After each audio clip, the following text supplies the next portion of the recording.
Olá, mais uma vez e bem-vindo à nossa terceira parte, né, dessa nossa aula, desse nosso contato pessoal, mano a mano, cara a cara, né?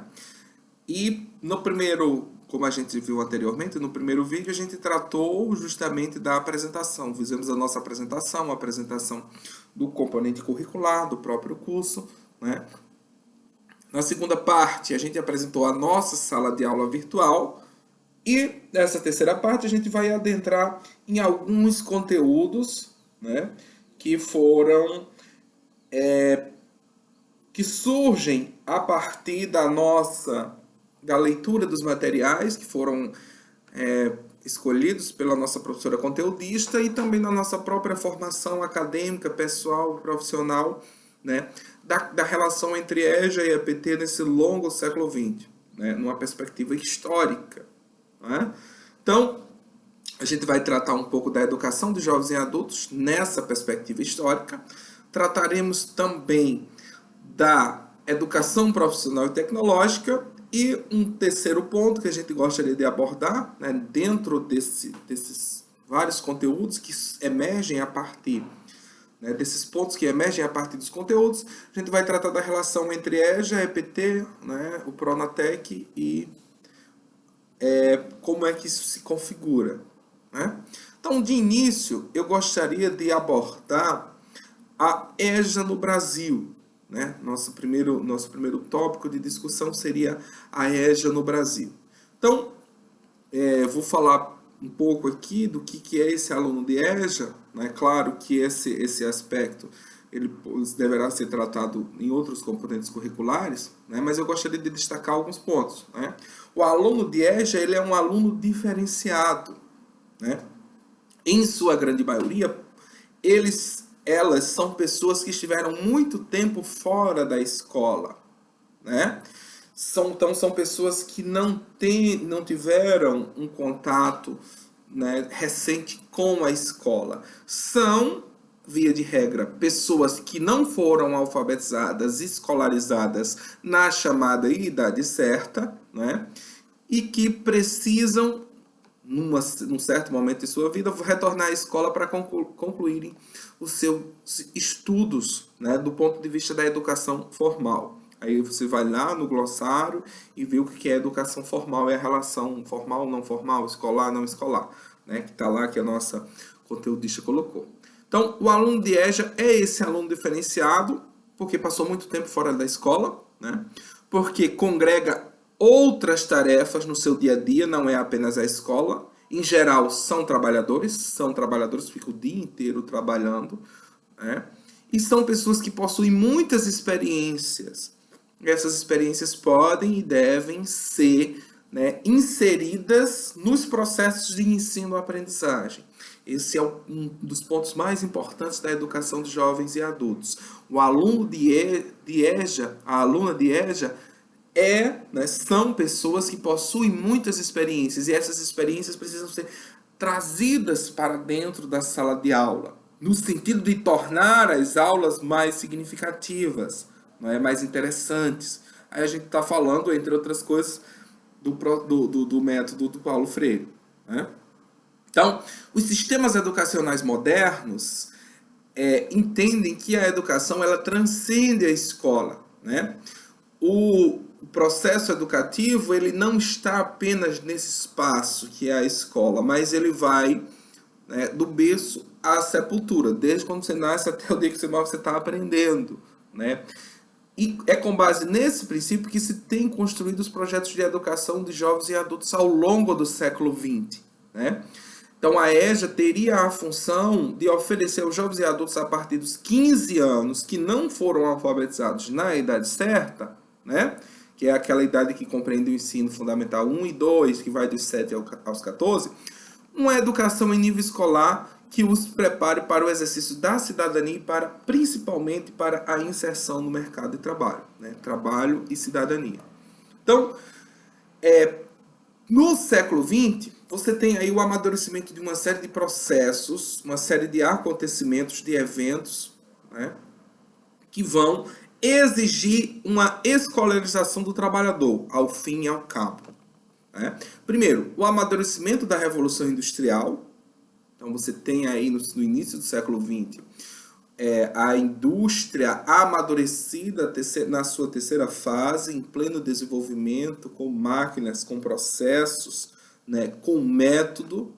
Você tem novos processos de produção, a criação de novos produtos, a abertura de novos mercados, né?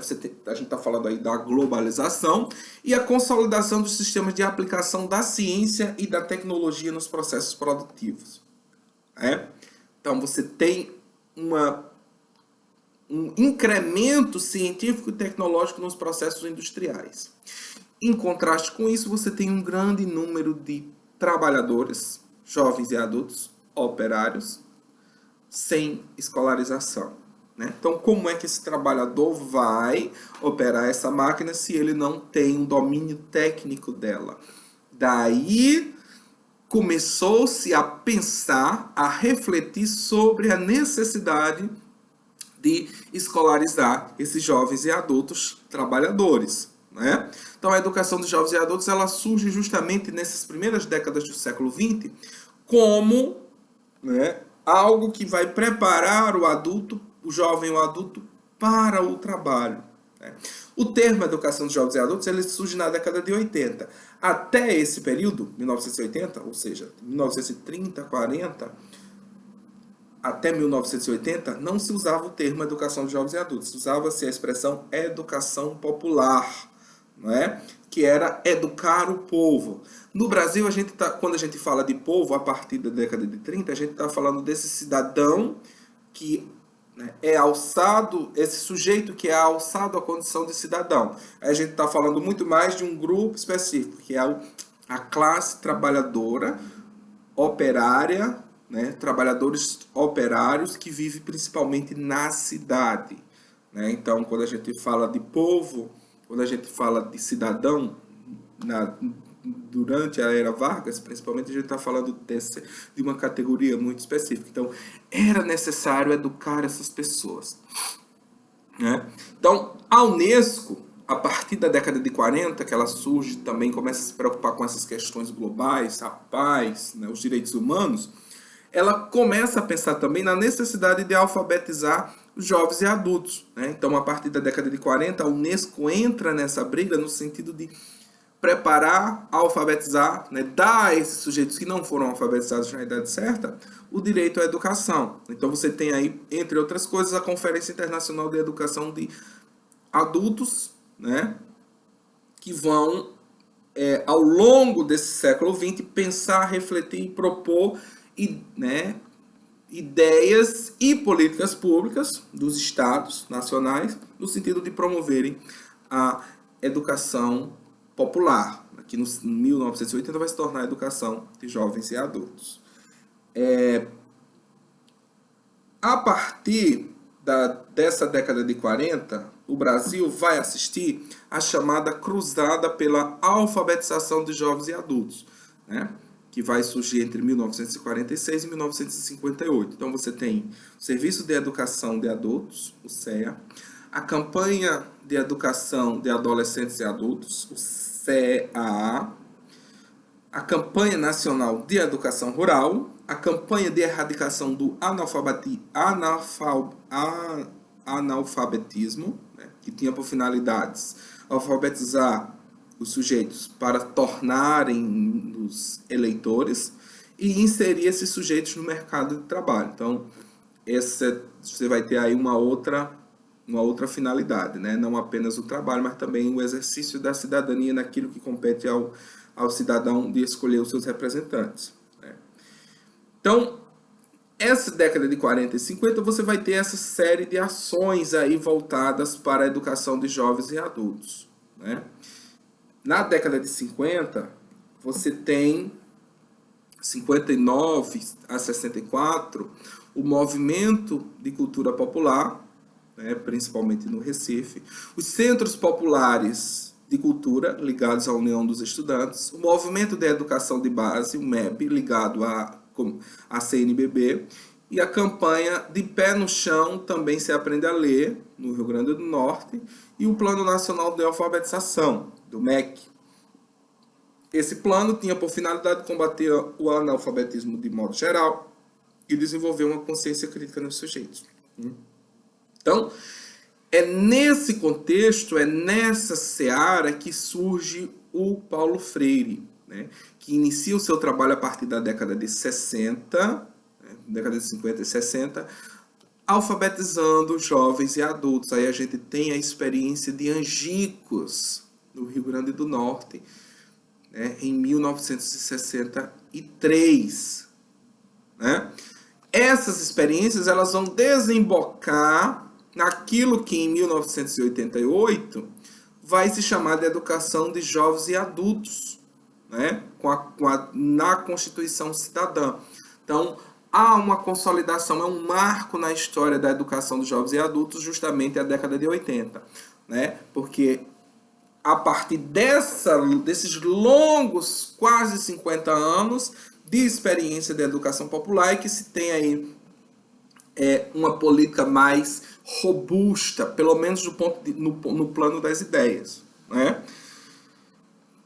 1960, década de 60, você tem aí a ditadura, né, que representou o fim dessa marcha pela alfabetização, ou pelo menos a interrupção, né? Porque você tem a censura e a perseguição aos movimentos de educação popular, porque alguns acusavam de serem comunistas, o alinhamento do Brasil aos Estados Unidos durante essa ditadura, né? Para o desenvolvimento econômico, que não significa necessariamente o desenvolvimento social, não é?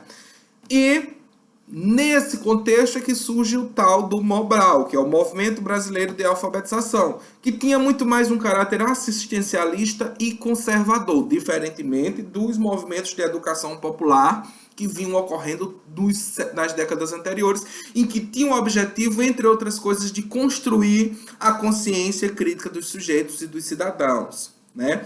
Cujo exemplo mais significativo é o Paulo Freire.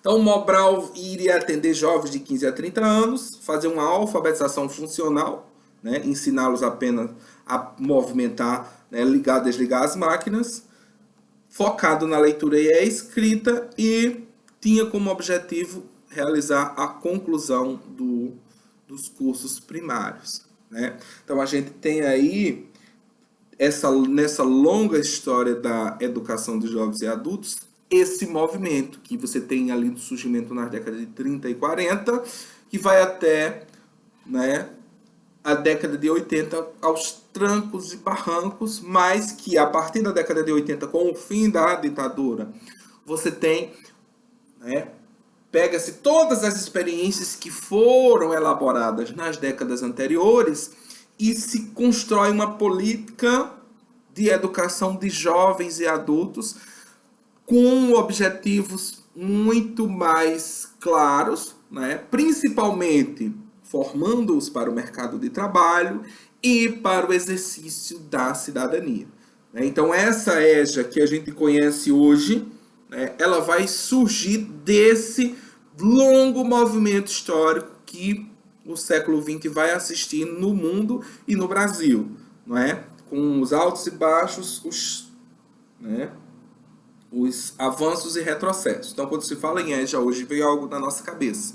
Né? Educação de jovens e adultos, é uma educação específica, para um público específico, voltado para a formação profissional e para a cidadania, a ideia de garantia dos direitos constitucionais dos sujeitos, né? Isso a partir da década de 80. Tá bom? Então, a EJA ela tem essas características. Lá na frente, a gente vai falar um pouco da EJA nessa década de 90. Tá bom? Que é essa EJA que surge a partir da Constituição de 1988. Tá bom? No próximo vídeo a gente vai falar da educação profissional e tecnológica. Ok?